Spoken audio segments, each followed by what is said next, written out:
Hi, welcome to Sugar Free. So I forgot what to say there. Now it's Christmas Eve. I'm halfway through my marathon dementia carer shifts for Christmas week. And yeah, I've had a glass of wine or two. So listen, this is going to be a love reading. That's what I've decided to do. I thought it'd be fun. I haven't done one for a while. Love reading. So cards I'm using are the Rider-Waite Minor Arcana split into its suits here, all shuffledy shuffled. And then here I've got the Major Arcana of the Rider-Waite. That's shuffled, and I will take reversals on that if I use it. And this is the Major Arcana of the Ancient Italian Tarot. So I'm going to pull 3 from here. We're going to have a look at sort of what's going on in the immediate energetic environment, so to speak. And then we're going to pull on like the hidden energy, what's kind of going on around the back that is having a kind of invisible, well, not invisible, but an imperceptible in terms of its source effect on the situation, which we look at in number 1. And then in card number 3 is going to be the kind of the bigger picture and maybe some directions of travel to be thought about. So there you go. That's what we're going to do. And I might or might not clarify further with Major Arcana of the Rider-Waite. So let's have a look. I mean, all connections are power trades, really. We're all kind of yielding, conceding, asserting, taking, trading. We trade power with each other. We trade energy with each other. And it's really, really beautiful. But at this time of year, you know, it can, it just magnifies it, doesn't it? It's like a lens or a kind of weird concave or convex lens. Because somehow everything just seems more like heady, more intense.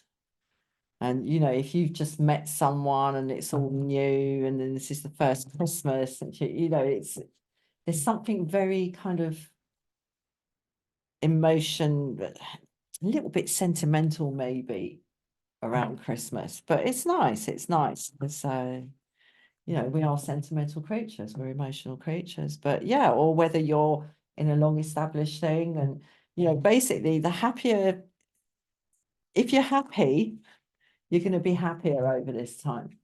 If you're unhappy, you're going to be unhappier over this time.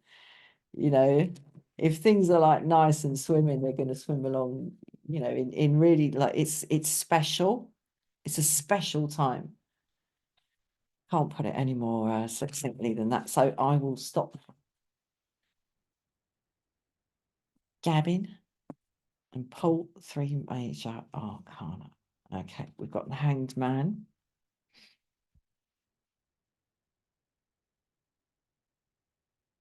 I'm getting I mean, obviously there's a state of suspension here, but it's short-lived.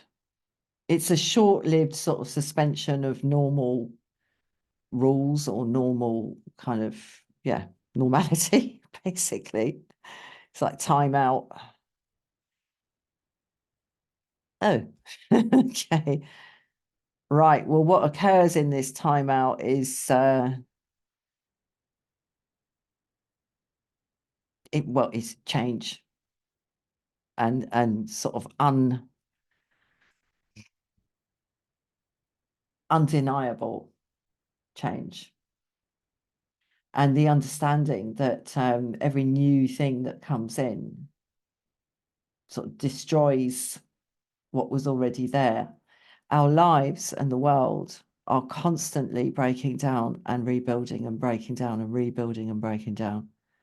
It's like this constant process of the new coming in, and the very presence of the new new coalescences of karmic upshots of stuff that we've set in motion in our lives and possibly in previous lives, previous like incarnations, like just playing it out. And a lot of it just seems new. And when new comes in, when something new comes in, everything that you took to be the way it is kind of gone. That model no longer exists. So yeah, I don't want to be gloomy, but this is like irretrievable change. And, sometimes that's wonderful and sometimes it's not, but it's a particular sort of change. There's no going back. There's no going back from that. So that's in the hidden energy, and the big picture is the sun. How beautiful. I did a reading earlier and this came up. I didn't actually pull it, but it was kind of implicit. I'm going to turn those through 90 because that's pissing me off a bit. There we go. Lovely. How lovely. So, yeah, it looks like there's a good kind of like upshot, if I may. It looks really nice. But I think like the road from the Hanged Man to the sun, it's not for the faint-hearted. It's really not, because sooner or later you've got to get your hands dirty again. This is the card that comes when we've sort of realized that not that there's no going back, because that's what we realized there, but we realize we've kind of implicated ourselves in some sort of matter, and we want to take time out to re-examine that, and sort of wondering whether it is actually anything to do with us. So I'm getting that really strongly. And it's short-lived, and it is it's the kind of thing that can happen over the Christmas New Year week. Things that are tenuous like can be like decided to break, or can end up breaking. Anyway, I'm gonna pull on this straight away because this seems very complex to me, and I'm sitting here because I read the cards like away from me so that they're relevant to you. And this hangs man is flipping staring me in the face, man. He's staring me in the face like, whoa. It's a bit distracting. I mean, maybe this just represents the time out that it is. It's like all normal rules are suspended. I lived in a quarry on the coast of Cornwall for a short while, about 30 years ago now, living outdoors and getting water from the spring, and going out onto the cliffs trying to find firewood, stuff like that. And yeah, there was this other woman there, and we kind of formed this little duo in this quarry right on the coast. And we had this basic approach, which was all normal rules suspended. That's what we called it. So everything was shared. Neither of us had anything that didn't belong to the other. It was very interesting. Very, very interesting. She was a good person. So yeah, this is all normal rules suspended. You spend time with people you don't usually spend time with. You eat stuff you don't usually eat. You don't go to work. It's the big like winter blowout. Right, I'm going to start pulling on it because I just feel like it's just right. 9 of Pentacles, 4 of Wands, 3 of Swords, and a Queen of Cups. Oh, there's real love here. There's no question. There's real love here, but something's being reconsidered. And this Four of Wands today looks kind of wistful. It looks wistful to me. Some sort of fleeting quality of this it's fleeting again, like I said about the kind of time limitation, the temporal limitation on this suspension of normal kind of functioning. Sometimes it's quite a relief, isn't it, in January after New Year to go back to work. But yeah, there's something, yeah, sort of nostalgic and wistful about this. I'm not getting anything bad off this at all, not even off the Three of Swords. I'm really not. I'm getting a really beautiful energy of acceptance of, you know, certain difficulties and true acceptance of, yeah, difficulties within this. And the reason I focus on that is the Three of Swords. You know, that's pretty, oh, I mean, it's not even fucking bleak. It's flipping lurid, mate. It's like pain porn, isn't it? Fuck me. Excuse me. Dear, oh dear. But there's real love here. And when you truly accept just the fact of this in our lives and sort of let go of the idea of sort of, well, it being possible to be connected, like intimately and closely connected with someone, and there not be some areas that are not great or not like fully compatible or whatever. It's just not possible for two human beings because it's just not possible. And it can be really, really sad when you realize that basically there's a proportion, and you might realize that it's too big a proportion of what exists between you and another person, that there's enough that is not shared that makes like a long-term prospect less likely. And that can be really, really sad when you sort of like really accept that like in yourself, and you might do it really quietly. And oh, I'll be straight with you, that's what I'm getting off the Nine of Pentacles. I was just riffing off that. I wasn't even looking at the cards. And I come back and I look at the Nine of Pentacles, and that's how it is. This is the wealth that comes with having good boundaries, basically, and knowing what's yours and what's not yours. And you know, not needing to encroach on anyone else's territory or pentacle like garden, and having good enough boundaries that no one gets to encroach on yours. So there's a self-contained sort of energy here, and that comes with you know, the mature acceptance of this, I mean, the sadness that comes with the realization that there isn't enough in common for something to work.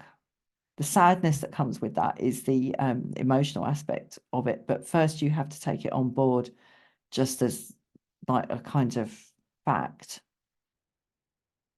And then, you know, the sadness comes with it.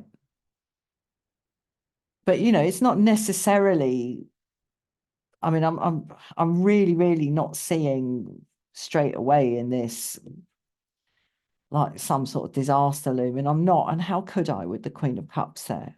It's absolutely beautiful. I mean, love is a thing that is kind of abstract in its nature. You know, it can be, it it's not an abstract noun, but it fucking might as well be. You know, the aspect that we see here in the Queen of Cups is just the utter devotion to the other, okay? The utter devotion to the other.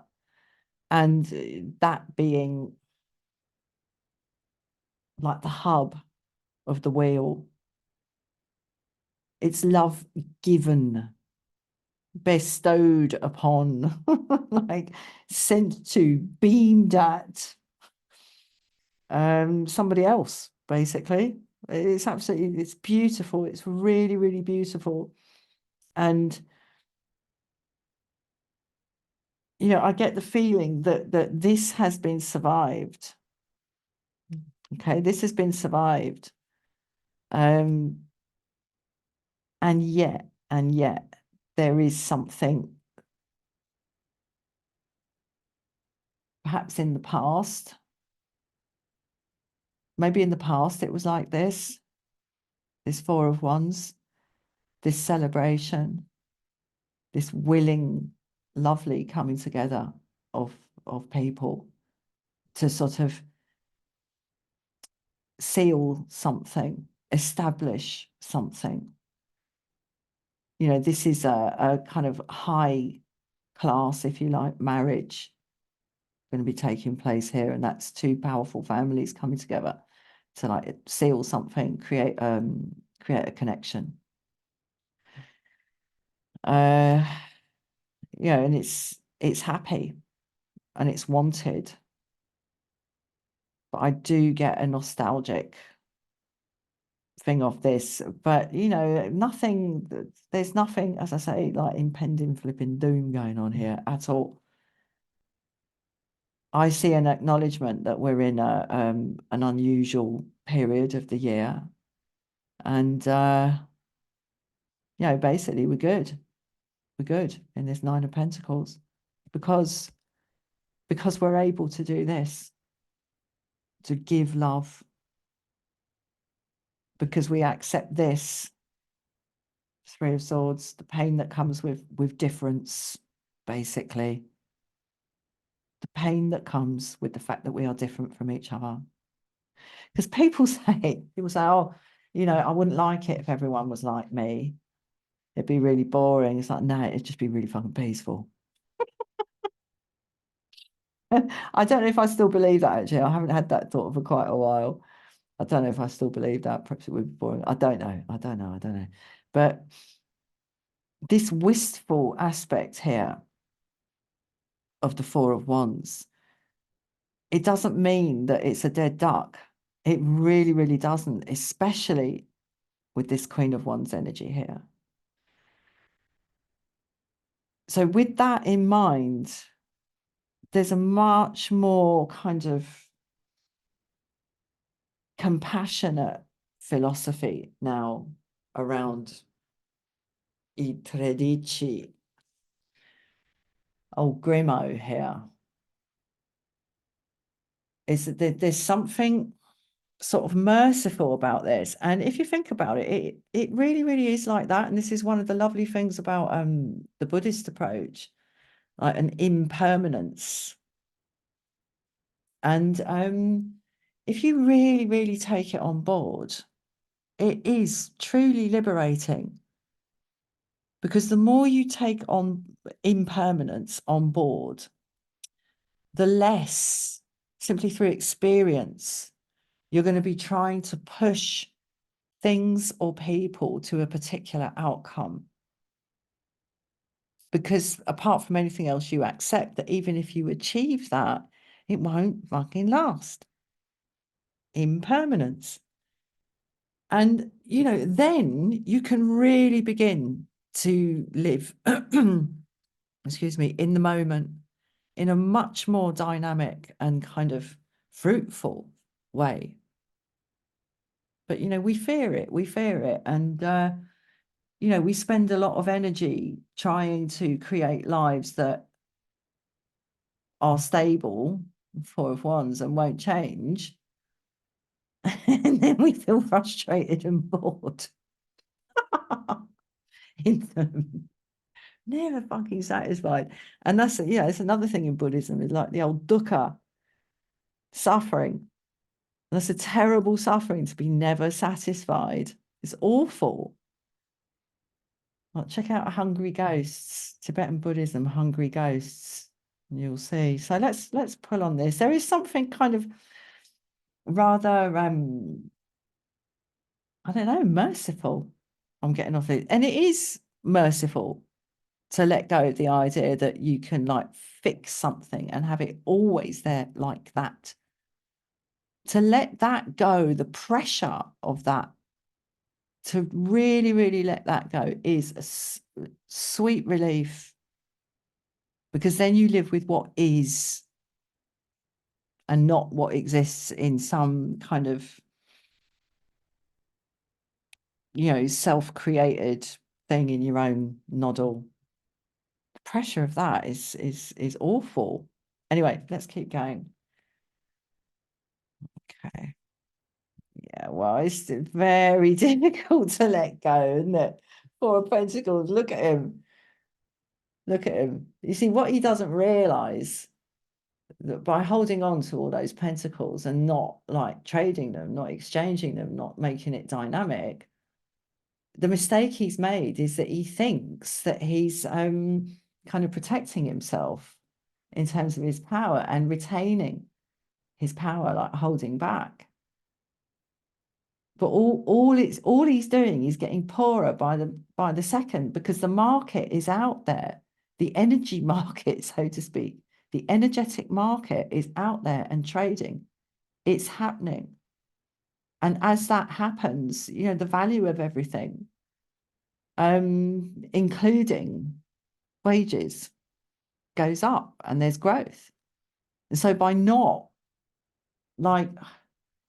opening up to the dynamism of this impermanence, what you have to trade gets less and less, gets smaller and smaller and smaller all the time.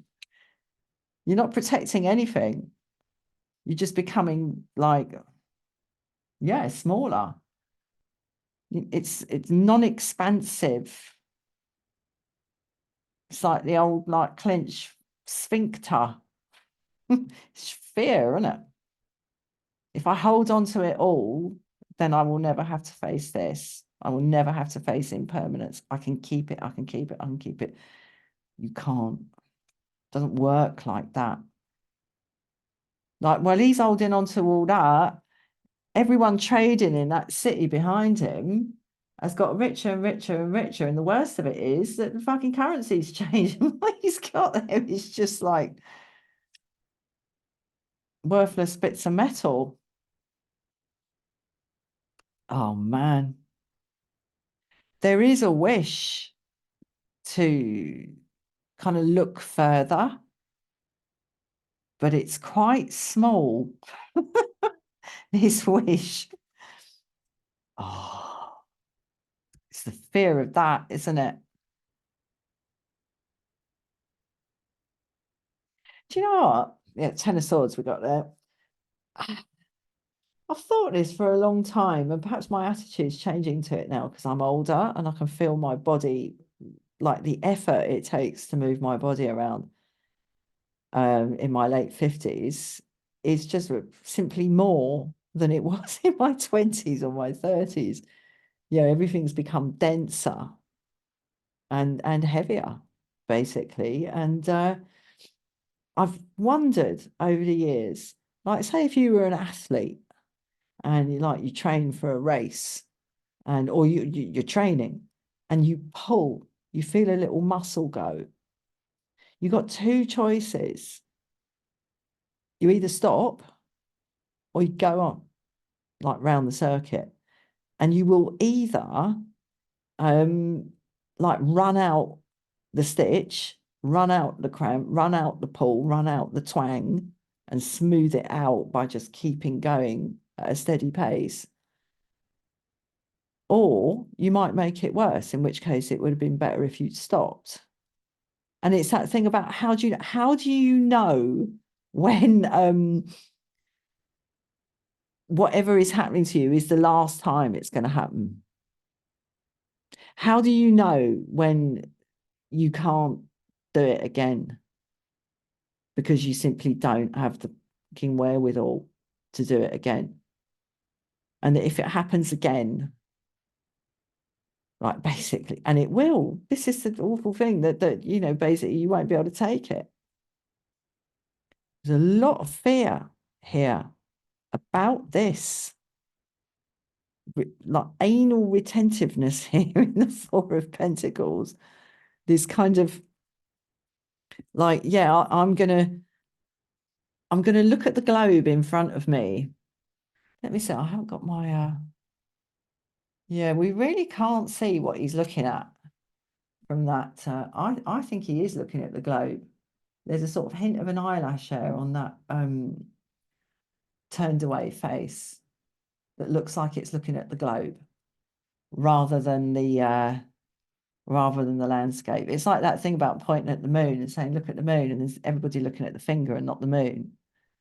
I mean, that's a bit, so I always thought that's a bit simplistic. But again, this is holding back, because that wand there behind him is bolted to the wall. That's the Ace of Wands. It's like, right, I'm getting that and I'm tying that down. There's a kind of, there's a wish to just shore up some resources here, but it's not actual movement forward. As I say, it's looking at the globe instead of the world and thinking that you're traveling, because you just don't know if you can do it again. Yeah, go for it again. I mean, he's not going to go through that again, is he? You know, it's the end of the line. But I mean, this card is in this reading way, way, way more sort of like, oh my God, than this one. This is when something's really, really run its course and it's like flogging a dead fucking horse. Yeah.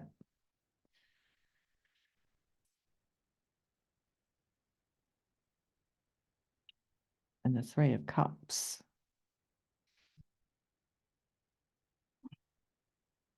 Well, it's a big downgrade from the Queen, but it's the same spirit. It's the same spirit. It's the spirit of sort of emotional exploration, where you take it out of the two. And it like it's expansion. It's moving towards this devotional energy of the Queen of Cups. But this is like love sort of democratized. This is like love for your fellow human. It's a really, really beautiful thing. And I'm a little bit puzzled what it's doing here. Just to tell you the truth. I mean, you know, to me, it is very much in my experience as a practicing, meditating, daily meditating Buddhist, that like acceptance of impermanence and real exploration of the implications of impermanence in terms of how we go about what we're doing. It really, really does open up the capacity to engage in a much more joyful way, much more joyful, because you're not kind of basing your emotional state on the idea that something can be like defined and tied down and kind of bolted. There's that bolted wand. It can't, because all there is change. Ever ongoing change. And, you know, this becomes much more possible and much more enjoyable when you engage in a meaningful and productive way with this, with impermanence. It really, really does. You know, you're not bothered about all sorts of things anymore, like trying to make this, that, or the other happen. You're not bothered about that. Anyway, right, let's go on. It's lovely, but there is, I think, I mean, the cups are really powerful in both these columns.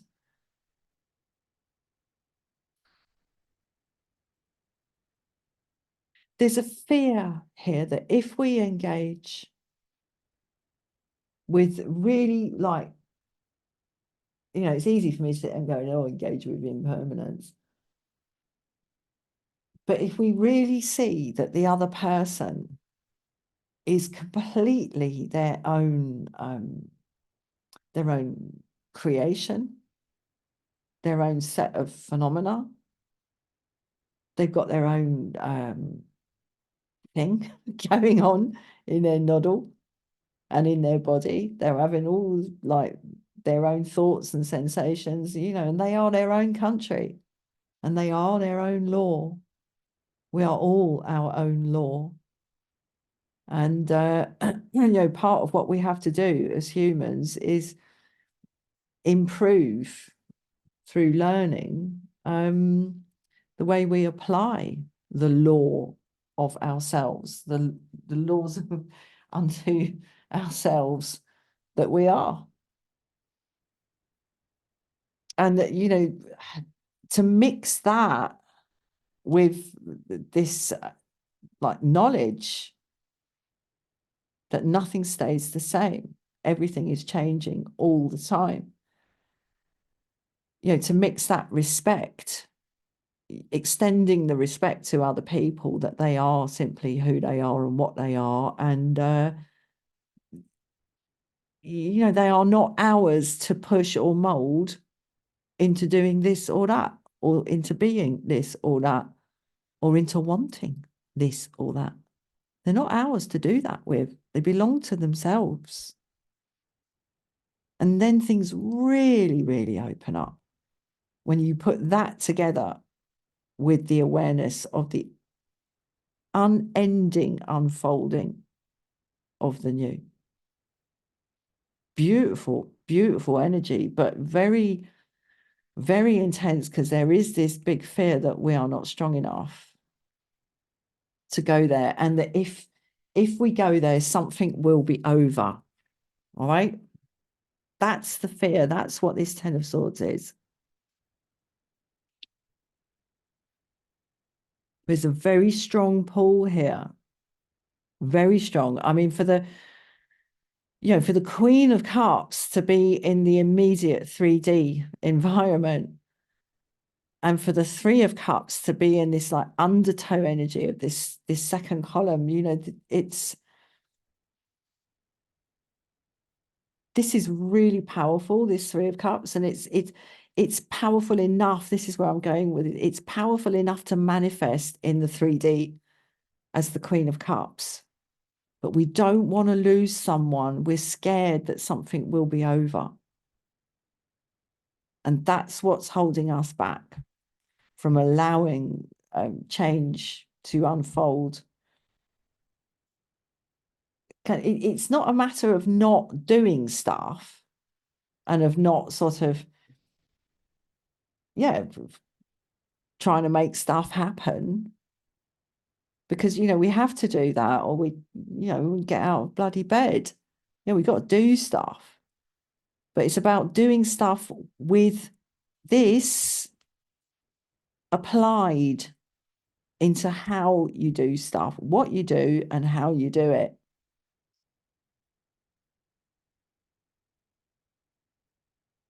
Right. Sun. Beautiful. Queen of Pentacles. Beautiful. She's like the Empress. Five of Wands. There is no battle that there's no battle in this. There's no battle, because everything's impermanent. So, there's an utter democracy, and I'm not even just talking about like dying. I'm talking about the constant unfolding of reality out of the quantum potential actualized by attention into manifest physical particulate reality. That's what I'm talking about. The constant unfolding of the new. There are no winners and no losers. It's very democratic energy coming off this today, even though it depicts a fight. It's about equal participants with equal power. No one is above anyone else in this. And liberating the self into this energy here, really, really basically does make your karmic garden grow, but really beautifully. And listen, a true Buddhist, or not a true Buddhist, because I am a true Buddhist, but a more learned Buddhist than me would say that what we're aiming for is for there to be no seeds, karmic seeds sprouting.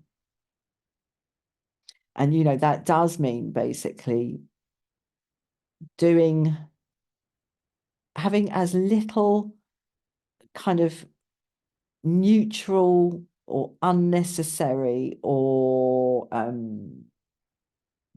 harmful in any sort of a way impact on the world.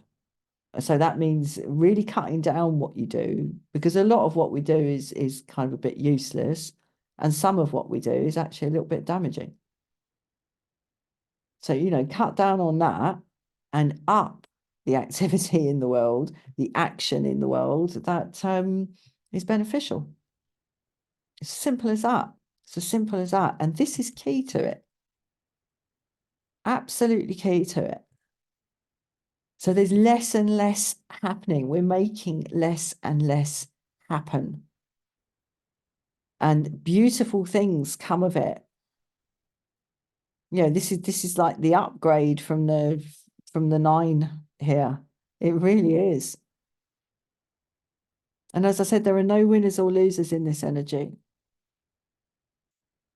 Just keep going. Ace of Swords. Wow, well, it just comes through. It hits you like a flipping bolt of lightning. And it happens again and again and again, because it is so easy.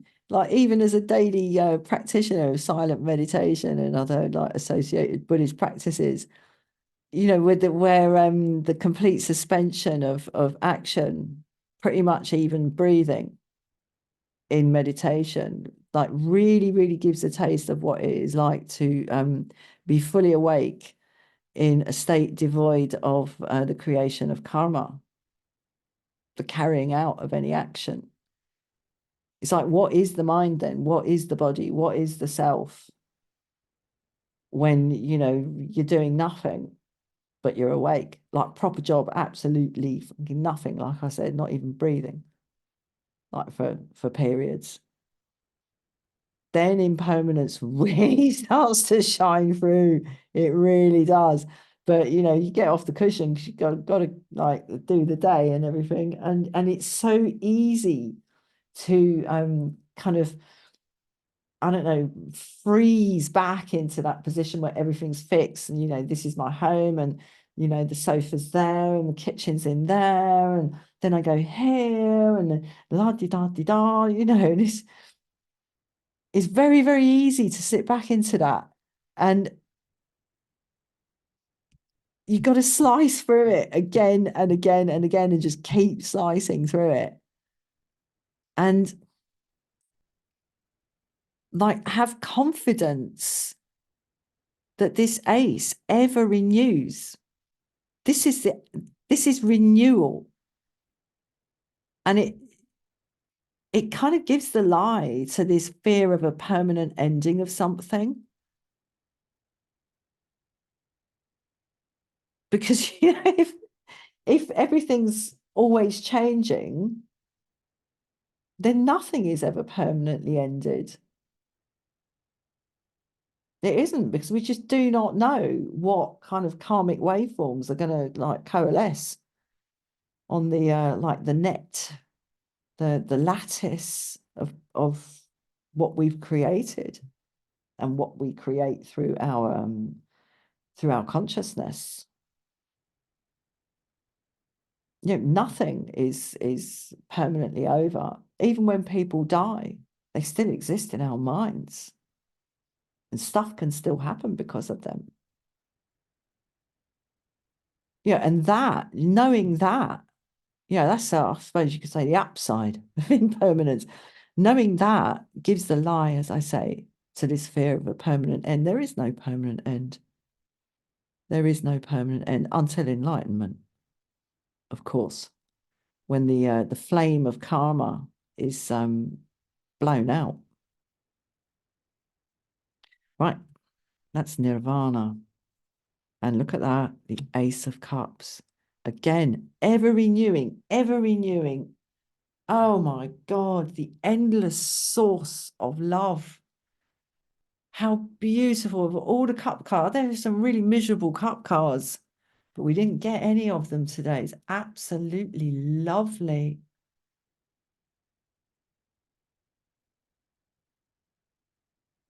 I'm going to pull, I'm just looking if there's anything else that needs to be said. I'm just so pleased to get those two aces. I really am. I'm just going to have a quick shuffle of the major arcana of the Rider-Waite because I'm going to cap this off. This is the reward, you see. If you've got the will, basically, to really engage with a wider perspective on things, and like do some thought experiments here in the Hanged Man on how it would be if you, I don't know, let go and stopped like pushing things or trying to push things towards a particular outcome in any given situation. But this is a love reading, so you know it is hard to view the other as a subject in their own right. It really is hard because we don't have telepathy. You know, we've got the sensory system to collect data, where data about other people, what they're doing, how they're feeling, what they're thinking, you know, what they are, who they are. It comes to us through the sensory system. And you know, if we apply compassion, then we're able to sort of have a more productive outcome in terms of interacting with the truth of who other people really are. But you know, we do have a tendency to sort of essentially view other people as objects that behave in this or that way that we do or do not like. That's how, you know, we do see each other in those terms.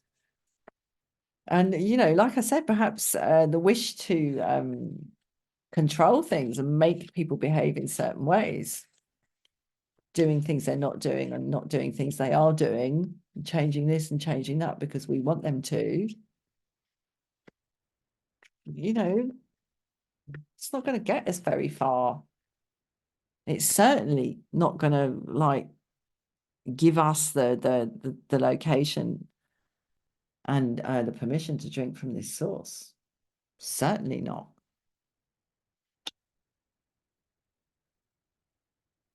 I mean, is it really about the other person? This Four of Wands, what they used to be like, what it was like at the beginning, or what you hope it might turn into? Is it really about them or is it really about us? It's about us. And it's about this fear and this kind of not really giving of ourselves here in the Four of Pentacles. Not really trading power. And that's what I came in with, wasn't it? Going on about how, you know, it's all power trading and holding back through fear. But this love, you see, is so strong. This row of cup cards here is so strong. My God, the potential for this. Let's cut this off. Full Judgment and the Emperor. Wow. We've been here before. We've been round and round and round this thing, hoping for a different outcome. fearing that Ten of Swords, like, I'm done, mate, I'm done. We've been round it again and again and again, and it keeps coming back up for like reliving, basically, re-experiencing, re-examining. You know, it won't go away. It won't go away. Yeah, no matter what you do, all right, no matter how frightened you are, no matter how tender your heart is, there's huge tenderness here of the painful sort and of the really sweet sort.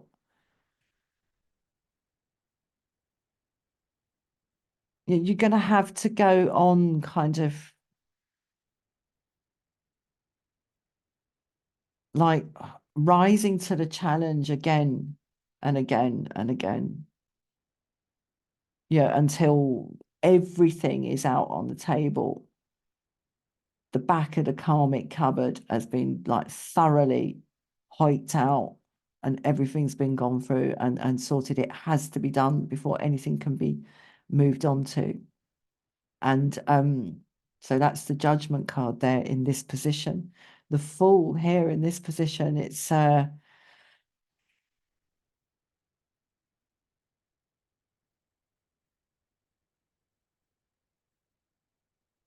there's a very, very positive and beautiful wish to renew. And in a way, there's a real link for me here between the Fool and the Death card, because they're both about stepping into a new world, and the appetite for that is there. There's really real good will here. You know, this is it's very fresh energy. There's nothing turgid here, not even a Hanged Man. Instead, it's temporary. There's beautiful kind of dynamic energy here.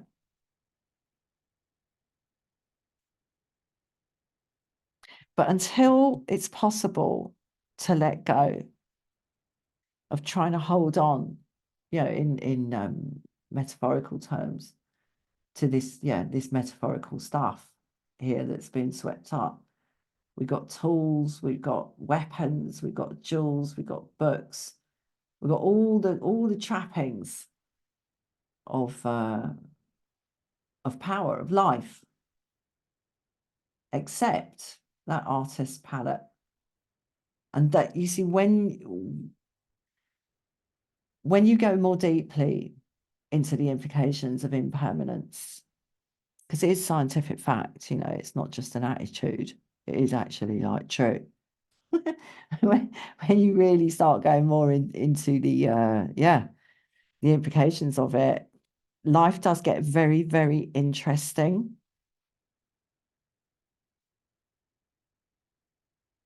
And, you know, no matter how much you like cling on to your pentacles here and don't kind of get out into the flow of things, and no matter how much you stand on your veranda looking out, well, you're not looking out, looking at the map rather than going into the territory. The map is not the territory. Maybe that's what I'll call this reading. The longer you hold on with that, you know, you're just going to have to face this shit again and again and again here. That's what the Judgment card is here.